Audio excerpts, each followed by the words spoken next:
Alright guys, so Fula with another video. Shout outs to the whole LDBC. Now, in this video, man, as I said before, and I'll repeat myself over and over again, Fula Sports is about every sport. Those that make you exert your physical abilities to those that make you exert your mental abilities. I mean, you can even call chess a sport, you know what I mean? Okay, so today I want to talk about and actually celebrate the birthday of a very important individual. Those people of African descent, you know, people of African descent, be it you from North America, Caribbean, Latin America, continental Africa. I mean, in one way or another, we're all connected. And so, you know, it's good to like look at different parts of each other's history. So, with that being said, we're going back to Cuba today, and we're going to talk about Jose Marti, who was born today. Now, for those of you guys who don't know, Cuba was very much like an extension of Africa. As a matter of fact, you know, you have like people from my country who did songs in Spanish, straight up. And Spanish is not one of our languages, but they straight up did songs, straight up adapted Cuban music, straight up imported Cuban jazz musicians. This took place in like places like Mali. This took places in Senegal. This took places in even Nigeria. That, like, you know, some guys, like, you know, you have Fela Kuti. He was influenced by Cuban jazz and Cuban rumba.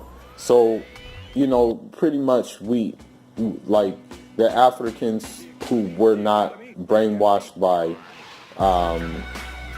the fear of a so-called communist, a so-called socialist country, which is really not the way even to identify Cuba. These are just terms they throw at you to make you not like Cuba, you know, because Cuba wanted to decide its own fate and didn't want to fit into their narrative. But that's neither here nor there. Let's get to it. Now, the reason why I want to talk about Jose Marti is because it just goes to show you that, you know, even if a person really wants to make a change, like if they really want to do something, if they really want to, like, how should I put it, like break the status quo, they're gonna break the status quo, you know, regardless of their background, regardless of their like where their parents come from. And that's the case with Jose Marti. Because you can say that Jose Marti was privileged. I mean, he was born in January 28th, 1953. And he was born in Havana. But the thing is, his parents were Spaniards. His parents were straight from Spain. Like, you had his dad was from Valencia. And then his mom was from the Canary Islands. So he was born like of Spanish parents, but as you'll see, he disliked Spain a lot, you know, and we're gonna see why. Now, you know, Jose Marti, he came up in Havana, Cuba, and stuff like that. At first, he was more into art, you know. He wanted to be an artist. Like, he went to school for artwork. He was in school for painting and stuff like that. But it kind of didn't really like go the way he wanted to go. So he like switched over to writing. And, you know, he was a hell of a writer. and we're going to see some of that too. The thing is like, Cuba was his home. That was the home he knew. Although his parents were Spaniard and stuff like that, Cuba was his place. Now, he was not happy with like things that the Spaniards were doing in Cuba, and like how they were still colonizing Cuba and using Cuba as a colony. And he was also not happy at the treatment that Spaniards have of like Cubans, man. He saw the differences between the two, and so that's what he really disliked. Now the thing is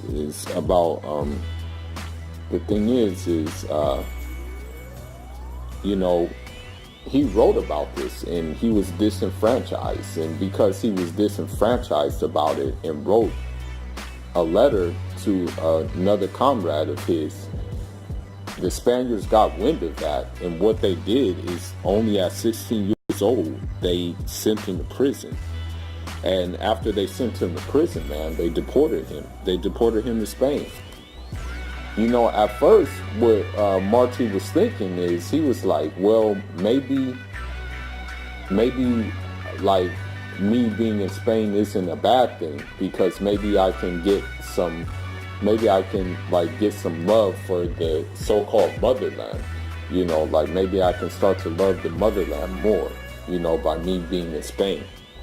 So what happened is he got deported to Spain, exiled in Spain in like 1874, and he stayed in Madrid. But it actually had the opposite effect, because what happened is he kept on getting reports of things going on in Cuba, how the Spaniards were exploiting, misappropriating things in Cuba. And so what he did is, he got a degree in civil and common law.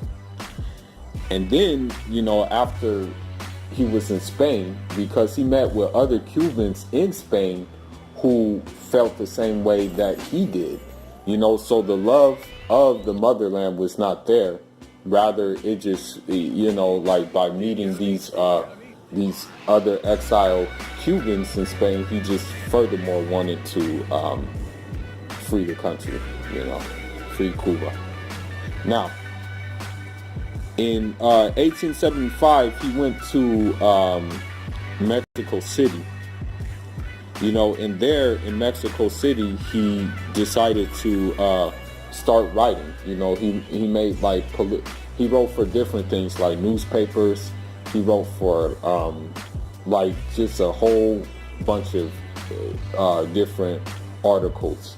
Wrote for magazines and everything like that. So he was very active in the writing scene. Okay, that's what he was doing at the time. Now, what happened is he left Mexico, and then he went to Venezuela in 1881. You see a trend in these things, that, the countries who have the revolutions and stuff like that, and have the revolts and things like that, they typically have had a past of revolutionary struggle, and it's just that this revolutionary struggle never dies. It just carries on, in different ways and forms, And so what happened is, in Venezuela, he wrote different things and what have you. And again, he was even writing about the Venezuelan dictator at the time, and was in disapproval of him, Now, the thing is, he had to leave Venezuela. And what he did is he just took this big tour of the United States. I mean, he went to places like Tampa. He went to places like New York. He went to different places in United States to kind of raise funds to fight for independence from Spain and Cuba. and he met other, Cubans there in the United States, And so the thing is about this is that, the one thing he liked, this is the one thing he liked, okay? He liked, the thing he liked about the United States, this is the one thing he liked. He liked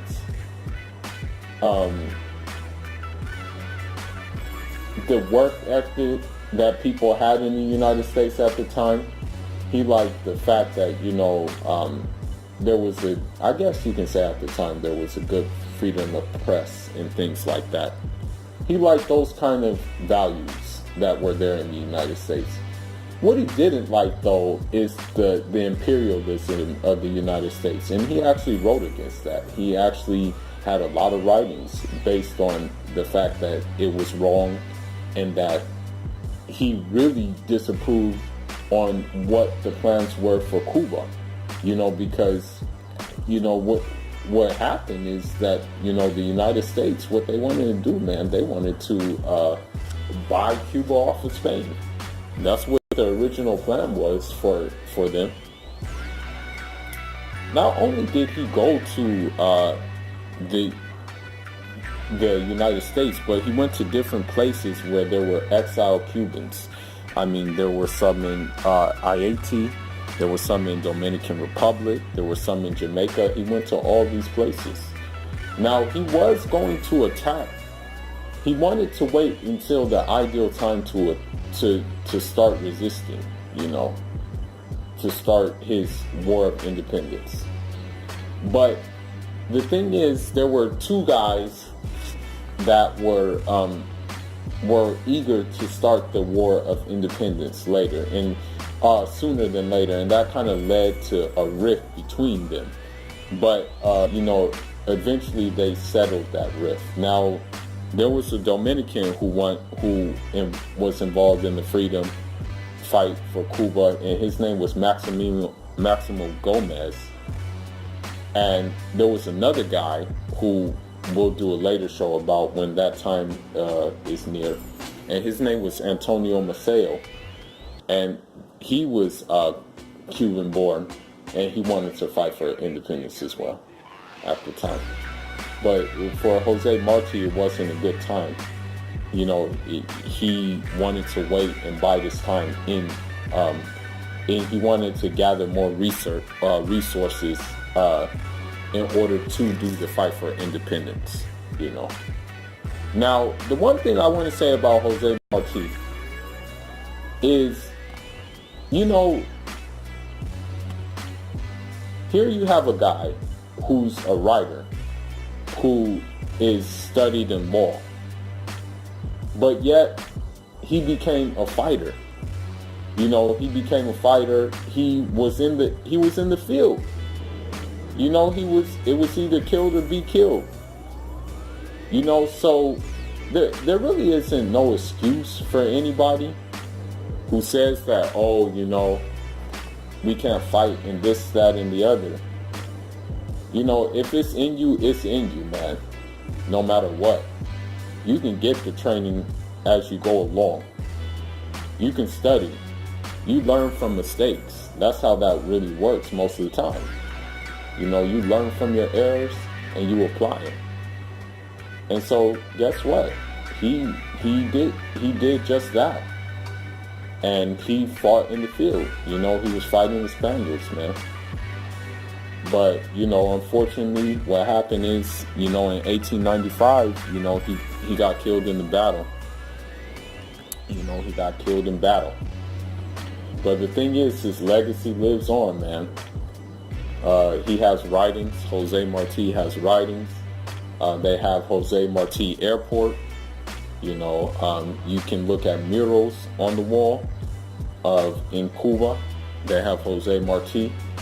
Hell, even Maurice Bishop, the revolutionary leader of Grenada, he did a whole speech on Jose Marti. Here you have a guy from a black Caribbean island paying homage to a guy from mostly like mixed Caribbean island whose parents are from Spain, you know. But yeah, I just wanted to do this, this show about Jose Marti, man, or not this show, this little short video about Jose Marti. I mean, I can't really do him any justice anyway. I can only like pay him a little bit of homage since it's his birthday. You know, as we speak, I'm working on a cake to just celebrate. You know, because he, some of the things he did had an impact in my life even. You know, just like his political theories and stuff like that, it kind of had impact in my life, and just, the way he used language and stuff like that. And if you read his quotes too, man, you'll see that he was a real one, man. That he was really a real one. I really think that he had no ulterior motives. Like he was like, he was solid, man. He didn't really like want to do like what so-called these other people want to do. Like they just get in positions. Basically, how it works with a lot of people is they see a bad situation. They want to fight against a bad situation so they can be at the end of the fight. So they can be the guys on top who can give other people bad situations. They basically want to replace the guy on top who's already doing bad. They just want to be the guys to do bad, and they'll fight on the side of good to get to that point. And we see this today a lot of the time. And we see this in, hate to say it, but we see this in the so-called quote-unquote conscious community, and yeah, that's all I got for now, guys. Leave your thoughts, leave your comments. This was just one of those spare of the moment type things, and stay tuned for some more boxing and track talk coming to you. Off till the next one, guys. Njara.